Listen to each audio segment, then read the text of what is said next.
11, for I know the plans I have for you, declares the Lord, plans to prosper you and not Napakahirap. to harm you, plans to give you hope and a future. At ako po yung pinanghawakan ko yun, naniniwala po ako doon, dahil sa kabila man ng mga hirap na pinagdaanan ko, mga trials sa buhay ko, pero sa huli, maganda pa rin ang plano ng Panginoon sa akin, katulad din po ninyo. As I've said, never in a million years did I imagine that one day I will be testifying about the Lord Jesus Christ. Kasi as you know po, I was born in Sultan Kudarat, Maguindanao. At ang mga magulang ko ay parehong Muslim, kaya lumaki ako sa Islam na pananampalataya. At siyempre po, sa Muslim, hindi po maaaring si Jesus ay kikilalanin mo bilang Panginoon na tagapagligtas mo. Sapagkat pag ito'y ginawa mo, ito ay tanda ng pagtalikod mo. Pag ikaw ay tumalikod, hindi basta-basta persecution ang dadanasin mo, katulad ng dinadanas ko ngayon at ng ilang pa natin mga kapatid sa pananampalataya ngayon na galing din po sa pinanggalingan ko. But then, salamat sa Diyos. Iba mang pananampalataya ang kinagisnan ko, iba mang katulad ng kinamulatan ko, salamat sa Diyos dahil isa ako sa pinili niya upang maging bahagi ng kanyang pamilya. Hindi po ba napakasarap po yung pakiramdam na kabilang ka sa mga anak ng Diyos? Kaya sabihin mo sa katabi mo, pinili ka ng Diyos. Yun ang mahirap lamang po kami sa Sultan Kudarat, Maguindanao. Ang nanay at tatay ko hindi nakapag-aral. Ang alam lang mo nilang isulat ay kanilang first name. Ang first name ng aking ama ay Karim. Ang nanay ko naman ay Bay. Bagamat mahirap kami, sa naman kami malaking pamilya, dahil sa nanay ko pa lamang, kami po ay 14 ng magkakapatid o 14 ng magkakapatid. No, medyo lumagpas lang na isang dosena. Hindi masyadong busy ang tatay ko. No? Pero dahil nga sa hirap ng buhay, dahil every time na may magkakasakit sa amin, hindi kami madala sa ospital, walang pera. At alam mo natin sa mga government hospital, especially sa lugar namin, no, kung wala kang pera, wala kang pambili ng gamot, hindi ka rin naman aasikasuhin. Kaya madalas po, isipin niyo po, sa 14 kami, 7 lang po kami na-survive, lumaki hanggang ngayon. Naranasan ko po na yung kapatid ko naghihingalo na, no? Pero wala kaming magawa. Kung hindi bantayan, hintayin kung kailan lalagutan ng hininga para mailibing na. Kasi sa tradisyon sa amin, kapag may namatay, kinakailangan within 24 hours ay mailibing na, hindi pwedeng patagalin. Kaya po yung mga karanasan yon, yung nagtulak sa akin para sa murang edad ko mag-isip, gumawa ng parang paano ko makakatulong sa aking pamilya. At syempre po, isa sa naisip kong paraan, kinakailangan makatapos ako sa pag-aaral. So nandun yung desire ko mag-aral, pero ang problema ko naman, ang priority na magulang ko ay yung makaraos kami sa pang-araw-araw na pangangailangan. Yung tipo makakain ng 3 beses sa isang araw, yun ang priority nila. Kaya nakapag-aaral lang po ako sa sariling diskarte ko. At yun po ay nakikitira ako sa mga kamag-anak ko. Kung sino sa kanila yung tutulong sa akin, susuporta, sa kanila ho ako titira ang kapalit nun, pagsisilbihan ko sila. Kaya bata pa lamang ako, sanay na ako sa mga gawaing bahay. Bata pa lamang ako, palipat-lipat na ako sa mga kamag-anak ko dahil minsan, yung tinitiran ko, susumpungin, high blood, sa akin ibubuntong, palalayasin ako, lipat na naman ako sa ibang kamag-anak. So ganun ho ang buhay ko hanggang matapos ko yung grade 5. And after grade 5, wala nang gustong tumulong sa akin dahil sabi nila, mahal daw ang gastos pag grade 6. Kasi pag grade 6, maraming mga project at maraming binabayaran kahit public school. So sabi sa akin ng mga kamag-anak ko, huwag ka na magpatuloy mag-aral dahil babae ka naman at mag-aasawa ka lang din. Kasi nga, isa ko sa tradisyon namin, pag ang anak nila ay babae, inisip agad ng magulang sino yung mapapangasawa ng anak nila ay pinagkakasundo yung arranged marriage. Kasi nga naman, pag ang anak nila ay babae, mas lamang sila. Dahil yung magulang ng lalaki o yung lalaki ay obligado na magbigay ng dowry. Yung parang binibili yung anak mo. So ganun ho. Pero buti na lang, dahil yung tatay ko, paalis-alis, lagi kaming iniiwan, kaya hindi ho pumasok sa isipan niya gawin sa akin yon. O hindi ho ako dumating sa ganong sitwasyon. At umabot ako sa edad na 14. And that was 1994. And 1994, uso sa probinsya namin, yung mga minor na nag-a-apply bilang domestic worker papuntang Middle East. Kasi yun ang pinakamadaling applyan. Dito sa Singapore, pag nag-apply ka as a domestic worker, may mga requirements. At least tapos ka ng high school, tapos ang taas-taas, ang mahal-mahal pa na babayarang placement fee. Pero sa Middle East, noong mga panahon ko,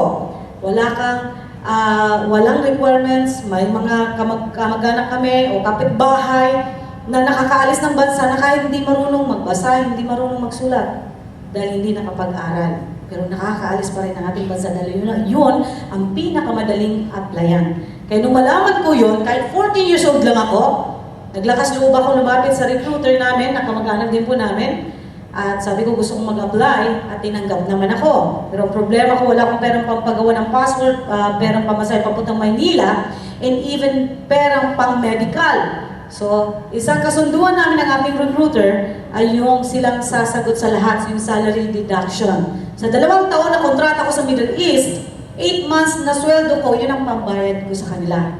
Napaka-unfair, Pero dahil nga wala akong kaalam-alam noon, at ngayon ko lang po naintindihan, naunawaan, na kapag ikaw, ngayon po kasi sa batas natin, pag tumag-a-apply ng domestic worker papuntang Middle East, walang kailangang bayaran. Dati po at least 1 month, pero ngayon walang kailangan bayaran. Kasi ginagastosan na naman na yan ng mga employer. So, ganyan po ang batas ngayon. Pero nung panahon ko, wala akong kaalam-alam. Pumayag ako sa ganong kasunduan. And then after a month, dumating nga po yung visa ko mula sa United Arab Emirates. At syempre po, ayaw ng nanay ko, ayaw ng tatay ko, pero hindi nila ako nabigil. Talagang porsigido ko ako. Umalis ko ako ng Sultan Kudarat, dinala nila ako sa Maynila, isang gabi lang ako sa Maynila, and after that, dinadinawa ako sa ating international airport. And sa airport, doon ko lang nahawakan yung passport ko, kaya doon ko rin nalaman na ang edad ko pala sa passport ay 28. So times 2 sa totoong edad ko. So siyempre ba, sino maniniwala, isang 40 years old, ang hawak niyang passport ay 28. Di ba? Parang imposible. Pero sabi nga nila sa Pilipinas, walang imposible. Lahat nagagawa ng paraan. In short, nakaalis ho kami, At umalis po ako ng Pilipinas May 29, 1994. Ako po ay napadpad sa Al Ain, United Arab Emirates. Yung amo ko po ay isa pong byudo. Ang kasama niya sa bahay, 4 niyang anak na lalaki, so 5 lalaki ang pinagsilbihan ko. Yes, mahirap ang buhay ng isang domestic worker, especially sa Middle East. Dahil ibang-iba ho doon ang batas, ibang-iba yung pag-iisip, especially po ng mga Arabo. Karamihan pa rin po mga Arabo, ang pag-iisip nila yung old ways na yung tipo dahil ginastusan kanila, sinuswelduhan kanila, ibig sabihin, pag-aari kanila. So, kung pag-aari kanila, kung ano yung gusto nilang gawin sa'yo, pwede.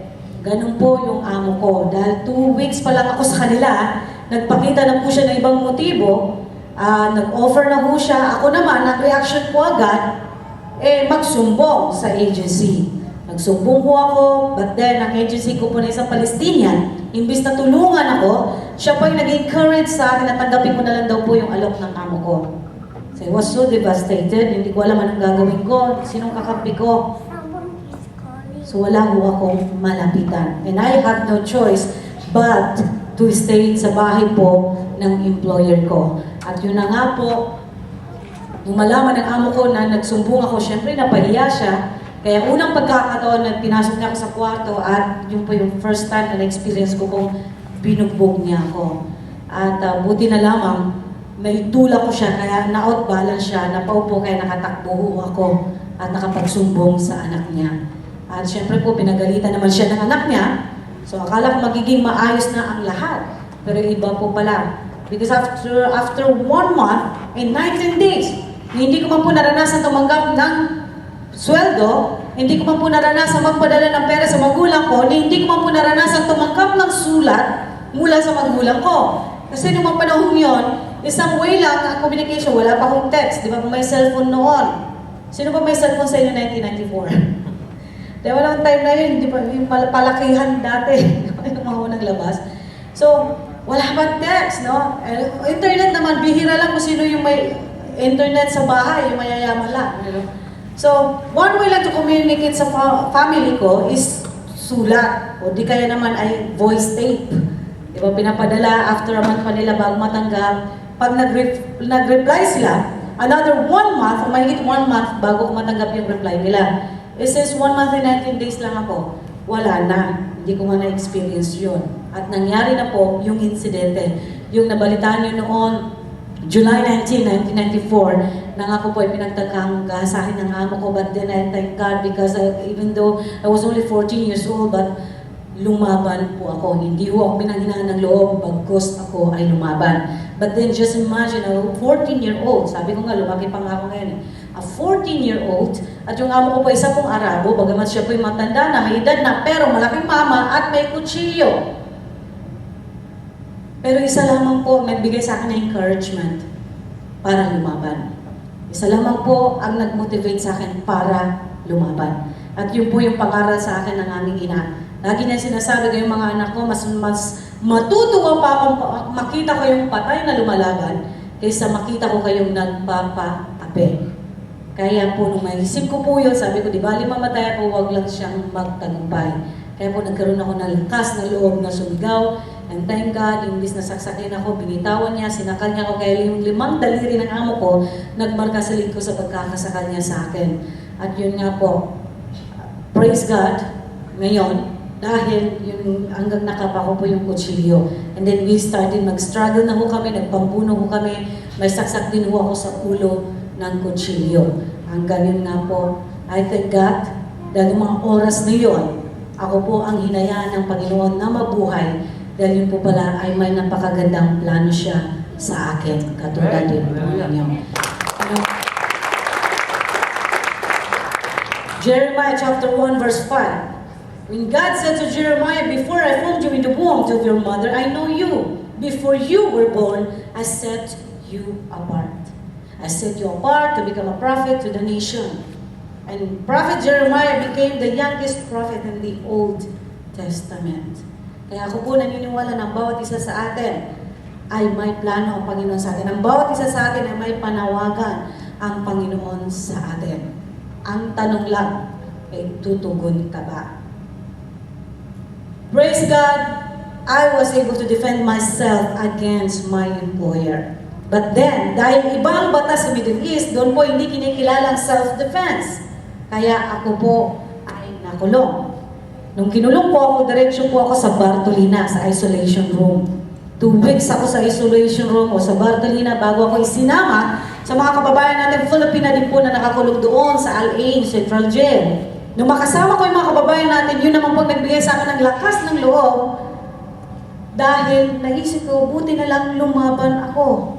Marami akong nakasama sa loob ng kulungan na sila po yung mga biktima ng rape, maltreatment, abuse physically. Yung mga hindi sinusweldoan na ilang buwan, ilang taon. Pero ang nakakalungkot, sila pa ho ang nakakulong. Yung kasama ko po sa bahay ngayon na tumutulong sa akin, nag-aalaga ng mga anak ko, nakasama ko po yun sa loob ng kulungan. At ang kaso po niya, siya po'y ni-rape, nabuntisan, nanganak, diretso siya sa kulungan. Ganun ho, marami po sa ating mga kababayan sa Middle East, na sila po marahil hanggang ngayon, sila po ay mga biktima, subalit hindi nabibigyan ng katarungan ang mga nangyayari sa kanila. September 6, 1995, nung ako po'y nasentensyahan ng death penalty by firing squad. And that was after floor contemplation was hand here in Singapore noong March 17, 1995. After few months, ako naman ang nasentensyahan ng death penalty by firing squad naman. At nung time po yun, I thank God dahil maraming sakay sa mga nagdarasal sa akin noon. Kaya gusto ko samantalin itong pagkakataong ito na magpasalamat sa inyo dahil dininig kayo ng ating Panginoon. At yun ang maganda nito, hindi lang ako niligtas sa parusang kamatayan, kung hindi niligtas ako spiritually dahil nakilala ko siya at nagkaroon ako ng tamang relasyon sa Kanya ngayon. Kaya maraming salamat po sa inyong mga Panginoon.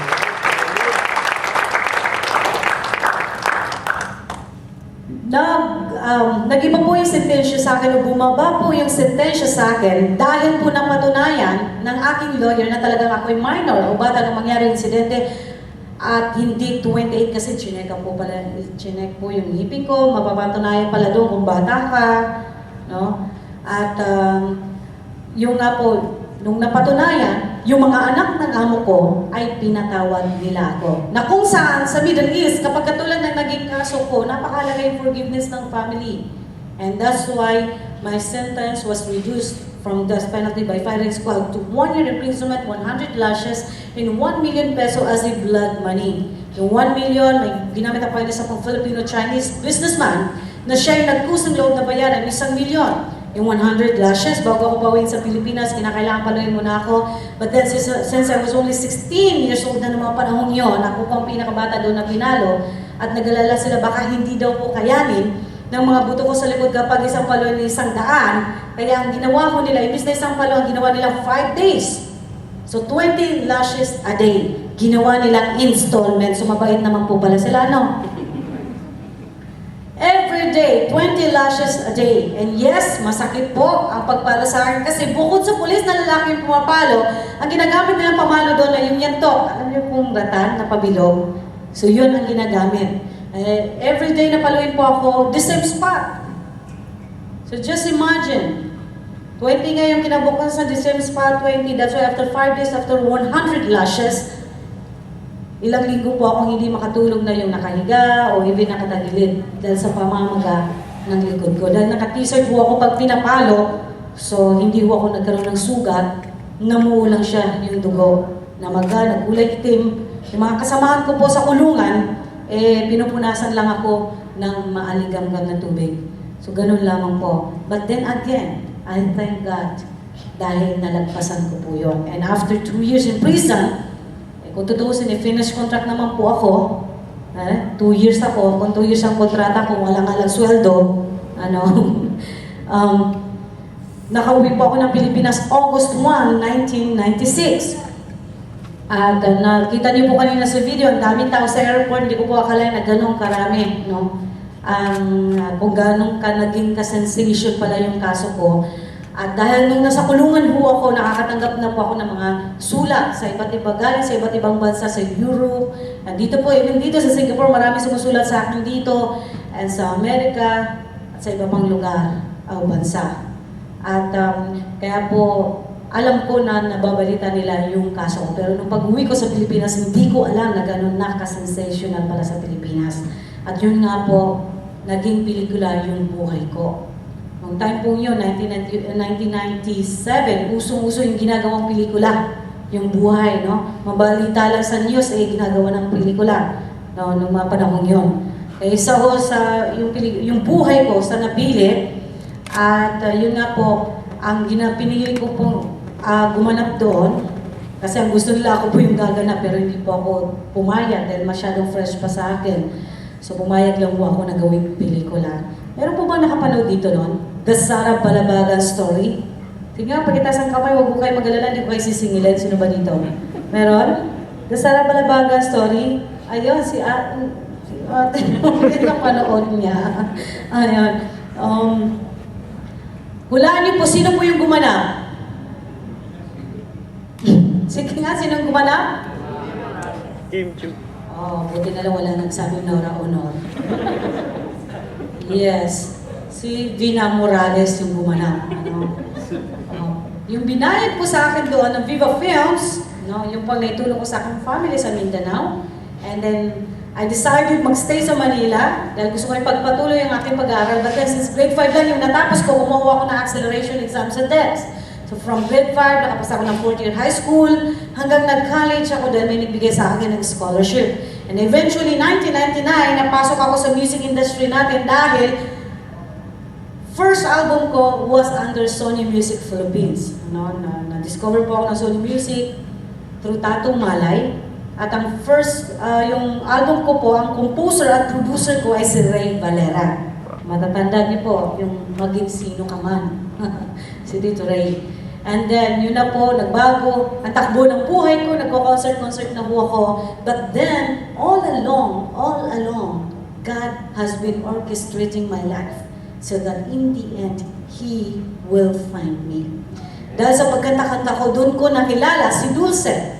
Naalala ba natin siya? Si Dulce siya ang nagwagi. Ako ang nagwagi yung kanta niya, di ba? Kasama kami sa isang various artist album. And then, naging ate-ate ko siya kasi nagkakasama po kami sa mga concert, no? At nung magkasama-sama na kami sa concert, naging very close kami. And then one day, pinakilala niya ako sa kaibigan niyang pastor. Yun isa po yun sa mga naging pastor ko. And then yung pastor, nung nag-meet kami, that was July 14, 2003, curious siya paano ako pinalo. In 2003, emotionally, hindi pa ako healed, gumaling sa mga trauma na pinagdaanan ko, especially sa Middle East. Plus, dahil po hindi ako dinaan sa mga counseling o psychiatrist ng ating gobyerno. So ako naman, dahil kumakanta-kanta na ako, akala ko, okay na ako. Yung pala ang trauma ay hindi agad-agad nagmamanifest. No, minsan ilang taon, minsan kung kailan matanda ka na, no, saka ba ito magmamanifest. So akala ko, okay na ako. But then, deep inside me, hindi pala. No? Kaya po, nung time na nag-uusap kami, very fresh pa sa memory ko yung mga nangyari sa akin. No? Kasi po, bukod sa trauma sa Middle East, pag-uwi ko sa Pilipinas, maraming mga pagsubok, trials pa rin na pinagdaanan ko. No? Nadagdagan ng problema sa love life. Pero hindi po ko pa isi-share yung love life ko ngayong araw. Pang Valentine's ko po yun. So, nung nag-uusap kami, sabi niya, paano ka pinalo? So, kinuwento ko po sa kanya. Habang nagkukwento ko po ako sa kanya, hindi ko po maiwasang hindi umiyak dahil para bang nararamdaman ko pa rin yung hapdi sa likod ko. Kasi alam niyo po, kung hindi niyo pa ako naranasan paluin ng yantok. Yung yantok na yon, pag pinapalo sa iyo habang tumatagal, iinit yung laman mo. Mainit na mahapdi na hindi ko ma-explain yung sakit. So just imagine, kinabukasan another 20 at the same spot. Kaya umiiyak ako doon kay pastor habang nagkukwento at kay Ate Dulce. Sabi ng pastor sa akin, alam mo Sarah, yung pagpalo sa ng 100 lashes, wala pa yun sa katiting na parusa na tinanggap ni Jesus. Subalit si Jesus walang kasalanan, walang maling nagawa o ginawa, ngunit tiniis niya yung pagpapahirap sa kanya, yung pagpapahiya sa kanya dahil lamang sa pagmamahal niya sa iyo. Dalawang salita lang ako nakarelate. Pagpapahirap at pagpapahiya. Dahil yun po yung naramdaman ko sa 2 taon ko sa kulungan, yun po yung naramdaman ko habang pinapalo ako. Dahil nung pinapalo po ako, public weeping, may mga nanonood sa akin ng mga Arabo at habang pinapalo talaga ako, nagtatawanan pa sila. Naririnig ko pa yung mga tawanan nila. Kaya hindi lang po physical pain, but more on emotional. Siyempre, dalagita ka, pinapahirap ka. Kaya yun po yung hirap na hirap akong ma-overcome yung exam yun sa buhay ko. Pero buti na lang, walang imposible kapag nasa iyo ang pag-ibig ng Panginoon. Amen.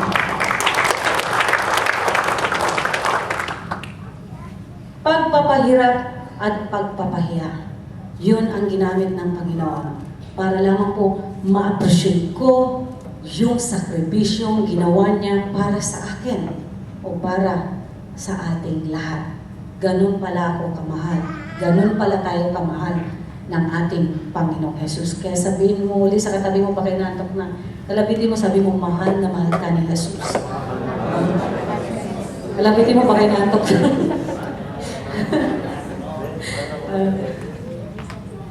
Nung tinanong ako ng pastor, sabi niya sa akin, Sarah, gusto mo bang isuko ipagkatiwala ang buhay mo kay Jesus? Gusto mo ba magkaroon ng personal na relasyon sa Kanya? You know, at the back of my mind, maraming naglalaro, nandiyan na yung, of course, nahihiya ako. Kasi nung mga panahon yun, hindi pa uso sa showbiz yung pagiging Christian, o born again Christian. Nung mga panahon yun, 2003, pag sinabi mong born again Christian ka, jologs ka. Diba? Out ka, hindi pa in noon. But then, tingnan niyo po ngayon napakabuti ng Panginoon. Dahil ngayon, ang dami mga celebrities, mga taga-showbiz, ng mga sikat na tao, na sila po ay very bold to say na sila ay isa ng born again Christian. No? Sila ay mayroon ng personal na relasyon sa Diyos. Nakakatuwa, no? Pero nung 2003, hindi pa, tinatago pa yon. Kaya yun ang mga umadlan sa akin. Pangalawa, yung pride. Yung pride ko, may mga namuuna sa, siyempre, lumaki ako sa Islam, so may mga namuuna na prinsipyo. Na, sabi ko no, sa isip ko, kung saan ako pinanganak, doon din ako mamamatay. But then thank God, dahil in-explain sa akin ng pastor na Sarah, hindi ito tungkol sa reliyon. Ito ay tungkol sa pagkakaroon mo ng tamang relasyon sa Diyos sa pamamagitan ni Jesus Christ. So, naiintindihan ko. Pangatlo, yung takot. Dahil alam ko yung batas sa amin, pag tumiwalag ka, para ka na rin nasentensyahan ng death penalty. So sa isip-isip ko, another death penalty na naman ito. No? So yun po, but then again, napakabuti ng Panginoon dahil mga oras na yun, hindi na naig sa akin yung hiya, hindi na naig sa akin yung takot, bagkus mas nanaig yung paniniwala at pananampalataya ko na tunay nga si Jesus ang Panginoon at tagapagligtas natin lahat. Amen. Si Jesus lamang po ang tanging daan patungo sa Ama. Wala na akong ibang daan. Kaya nga po sinabi niya, I am the way, the truth, and the life, and no one comes to the Father except through me. Sabi ni Jesus Christ. Siya lang ang tanging daan. And I'm so grateful kasi po nung oras na yun, doon ko po natutunan magpakumbaba, lumapit sa Panginoon, humingi ng kapatawaran sa lahat ng mga pagkakasala ko, at magpatawad. And you know, since then, my journey as a child of God began. I have found my own spiritual family in our church where we grow together as we study the Word, fellowship, and worship. Kagaya po ng ginagawa natin ngayon. And the more I read the Bible, the Word of God, mas lalo ko pong naramdaman kung gaano pala ako kahalaga, kung gaano pala ako ka-special sa ating Panginoong Jesus. Kaya po yun po yung nagbigay sa akin na encouragement to continue to starting sharing my story, my testimony sa iba't ibang mga churches, and even sa mga gawain na hindi Christian. If it's a secular, hindi ko maiwasan hindi magbahagi. Kaya doon ko rin po na-realize na kahit gaano ka pala katagumpay sa buhay mo, kahit gaano ka kayaman, kahit gaano, ikaw ang pinakamayaman pa sa buong mundo kung wala kang Kristo sa buhay mo, para ka lamang isang tupang ligaw. Pero kung gaano ka naman, kahit ano, tama lang ang buhay mo, may mga trials ka man, kung kasama mo naman ang Panginoong Jesus, kahit kailan, hindi ka mawawalan ng pag-asa. Amen. Dahil ang buhay mo ay may saysay. Pakinggan niyo po ang awiting ito.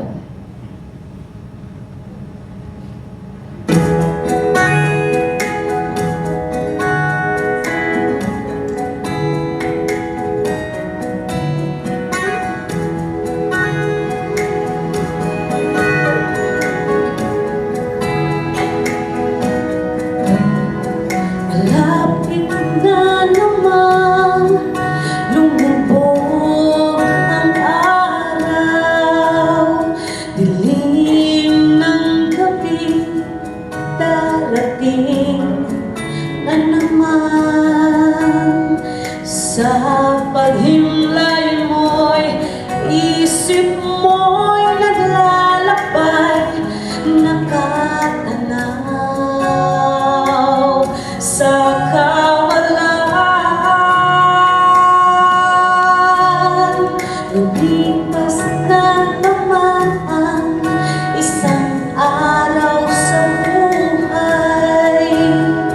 Takbo ng buhay mo'y di mo na mamalayan.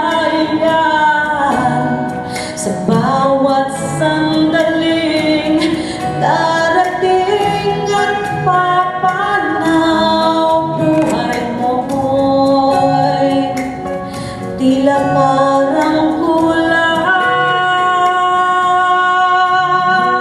Kayamanan at lahat ng kagayawan, wala pala itong kabuluhan. Kung si Kristo ay wala pa sa iyong buhay, para kang isang tupang ligaw.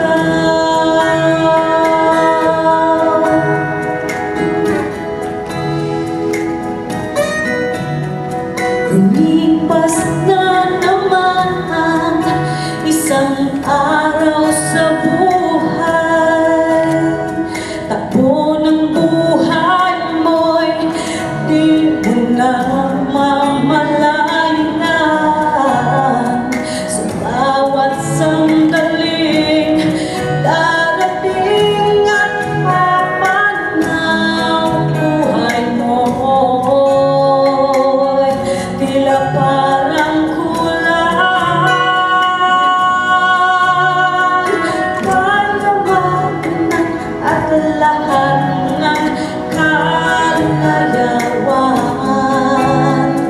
Wala pala itong kabuluhan. Kung si Kristo ay wala pa sa iyong buhay, para kang isang lumang ligaw. Kayamanan at lahat ng kagayawan,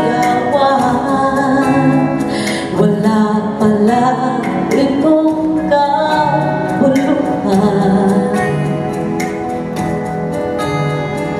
Kung si Kristo ay wala pa sa iyong buhay, para kang isang tupang ligaw.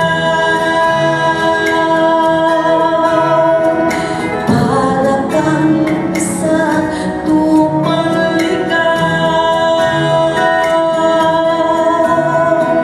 Para kang isang tupang ligaw.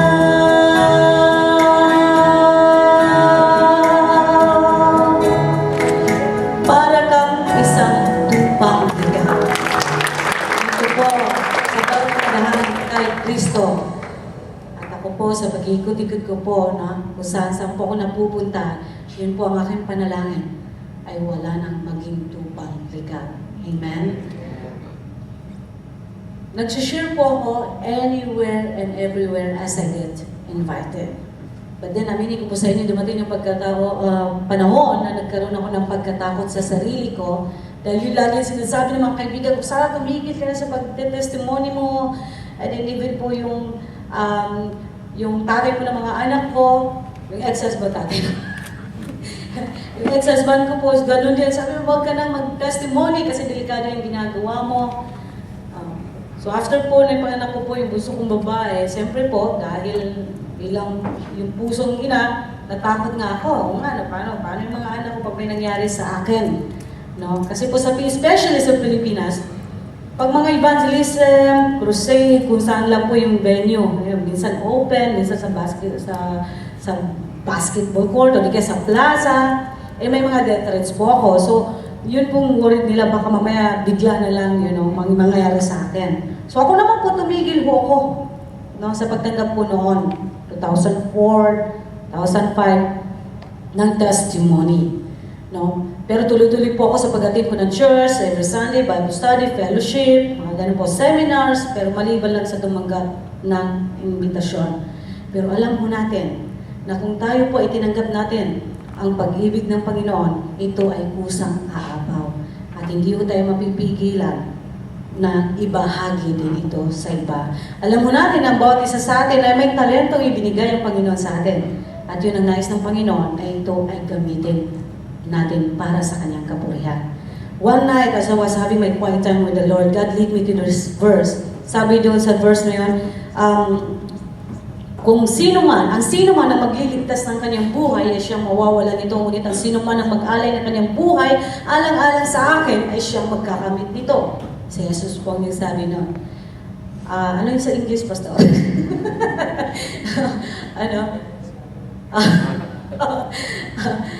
Nung mabasa ko po yung verse na yon, talagang yung po ang nag-distract sa akin at talagang, pahiyak-pahiya ako sa Panginoon. Sabi ko, Lord, I'm sorry. I'm sorry dahil naduwag ako. I'm sorry dahil natakot ako. Naisip ko po, bakit nga ba ako matatakot? Kung noon nga na wala ho ako sa Panginoon, wala po akong katakot-takot gawin ang mga bagay na kahit alam ko mali, alam kong kasalanan, dahil ang katwiran ko noon, yan o ngayon, gusto ko eh. Kasi strong-willed po ako eh. Noon. Sabi ko, ngayon pa ba ako matatakot na ang ginagawa ko ay para sa kapurihan ng ating Panginoon? Naisip ko po, di ba, magkaroon nga na maiksing buhay dito sa mundong ito. Basta, alam mo kung saan ka pupunta, kasama mo ang Panginoong Jesus, kaysa naman magkaroon ka ng pagkahaba-habang buhay, pero wala namang saysay ang buhay mo. Kaya magmula po na, doon ko lamang po natutunan na yung tunay na 100% na isuko ang buhay ko sa Panginoon at ipagkatiwala. Hindi lang po ang buhay ko, kung hindi yung maging ang future ko, at maging po yung future ng aking mga anak. And that's the time I started accepting invitation, 2005. Nagpabaptize po ako, talagang wala nang ano yun, lingon-lingon, touch move na.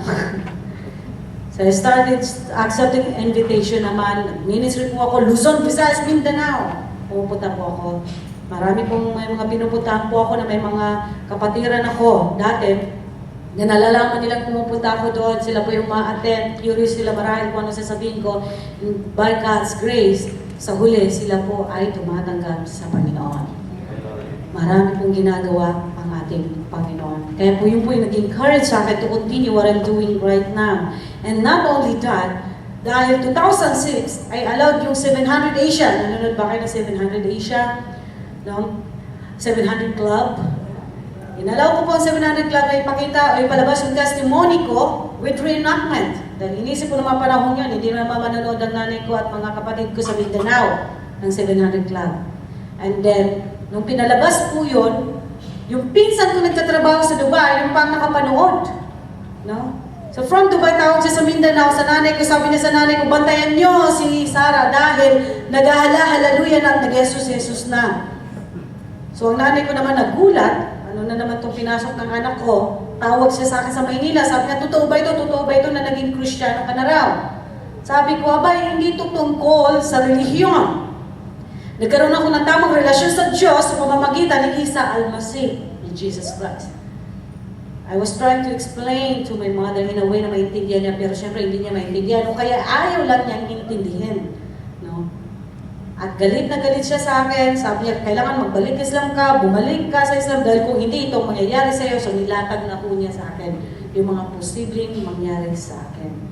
But then, after ko kami mag-usap, ay tinawagan ko yung pastor ko, sila Ate Lucy, mga intercessors ko, na pag-pray sila. And God is so good because after few months, tumawag ang nanay ko, and this time, with a calmer voice. Sabi niya, Pao, pangit na pangalan ko, no? Pao talaga, yung parang, Day, yung gano'n lang big, Pao, pangitan. Sara na lang. Sabi niya, naiintindihan na namin ang naging desisyon mo, pero mag-iingat ka. Kasi, okay lang sana, kung naging Christian ka, pero tahimik ka, wala naman tahimik dito, no? Lahat tayong maingay, amen? Pagdating sa pananampalataya natin, maingay tayo, amen? Amen? Praise God. Sabi ng nanay ko, okay lang sana kung naging Kristyano ka, pero tahimik ka, pero yan ginagawa mo na kung saan ka pala pumupunta, at mapasa radyo, mapasa TV, ay kinukwento mo yung tungkol kay Jesus na yan, suicide yan. Hindi ko makalimutan yung word ng nanay ko, suicide yan, sabi ng nanay ko. Sabi ko sa nanay ko, huwag ka mag-alala, abay, dahil alam ko na hindi pa hintulutan ng Panginoon na may masamang mangyari sa akin hanggat hindi nagaganap yung layunin niya sa buhay ko. At isa sa pinangawakan ko, pangako ng Panginoon, sabi niya, pag tayo patuloy na ng palataya, nagtiwala sa Kanya, sabi niya, He will never leave us nor forsake us. Amen. Yun po ang pangangako ng Panginoon. Just hearing my mother saying, natanggap nila, naiintindihan nila ako, I was so happy. Because truly, with God, nothing is impossible to Him. Walang imposible po sa ating Panginoon. Kaya po, yun po yung nagbigay lalo sa akin ng lakas ng loob to continue na magpatutuo para sa kapurihan ng ating Panginoon. And we know, as I always say, na Christian life is not always a bed of roses. You know, in my experience, diyan na po yung persecution, no? Death threats, no? Mga trials sa buhay, personal na buhay, and praise God, kasi kaya dumaan man ako sa mga pagsubok, ang Panginoon po ay binangon pa rin ako. Ang Panginoon po ay ni-restore pa rin ako by His grace. Kaya po, sabi ko, makakatanggi pa ba ako sa Panginoon? Nakita ko kung paano siya kumilos sa buhay ko. Nung minsan nagpa-pray ako, sabi ng Panginoon, huwag kang tumingin sa sarili mo dahil you are nothing. Wala ka. Tumingin ka sa akin. Mag-focus ka sa akin. Sabi ko nga, no? Kaya po, now, ayun, sinasabi ko po, it's not about my story anymore. It's about God's story in my life. And my trials, my pagsubok. Pero kung ikaw ay may Jesus sa buhay mo, kahit kailan hindi ka mawawalan ng pag-asa.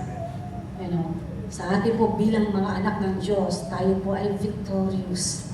More than conqueror. Tayo ay overcomer. Ano man trials ng buhay natin, o maging sa pamilya natin, alam natin, malalagpasan natin ito dahil kasama natin ang ating Panginoong Jesus. At siya lamang ang ating masasantigan. Pakinggan niyo po ang awiting ito, and I pray that every lyrics of this song will minister to you this evening.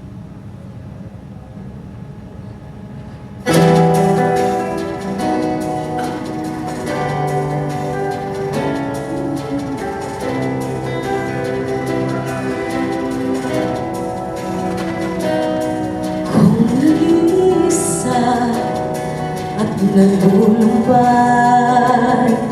dahil sa hirap mong tinataglay.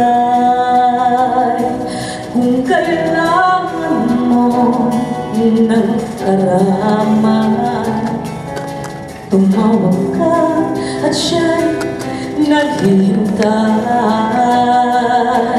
Siya ang iyong kailangan, sandigan,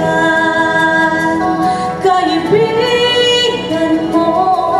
Siyang araw mong lagi at karamay kong sawi siya. Ay si Jesus sa bawat sandali. Sabi po ng Panginoon, lumapit kayo sa akin, kayo mga nagbibigatan, nahihirapan sa inyong pasanin, at bibigyan ko kayo ng kapahingahan. Kung ang buhay mo ay walang sigla, laging takot at laging alala, tanging kay Jesus makaasa, kaligtasan, lubos na ligaya. Siya ang dapat tanggapin at kilalanin sa buhay mo. Siya noong bukas ngayon, sa dalangin mo'y tugon. Siya ay si Jesus sa habang panahon. Kaya't ang lagi mong pagkakatandaan, siya lang ang may pag-ibig na tunay. Pag-ibig na tunay, siya ang iyong kailangan, sandigan, kaibigan mo. Siyang araw mong lagi at kalamay kong sawi siya. Ay si Jesus sa bawat sandali. Siya ang dapat tanggapin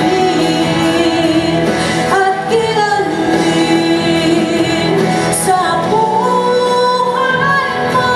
Siya noon, bukas, ngayon, sa dalangin mo'y tugon. Siya ay si Jesus sa habang panahon. Siya ay si Jesus sa habang panahon. Siya ay si Jesus.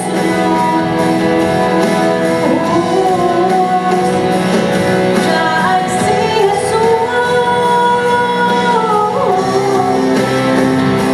Siya ay si Jesus sa habang panahon.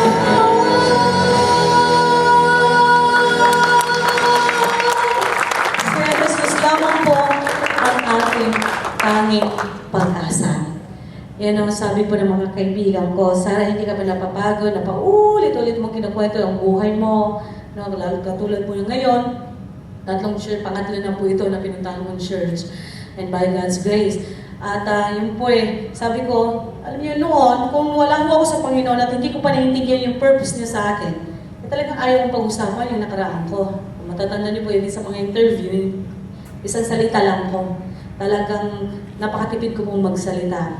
Pero ngayon po, malinaw na sa akin ang lahat. And I'm so grateful sa Panginoon dahil yung pangit na naging karanasan ko, yung mahirap na naging karanasan ko, magmula na magtiwala ako sa Kanya, ngayon po ay ginawa niyang mensahe.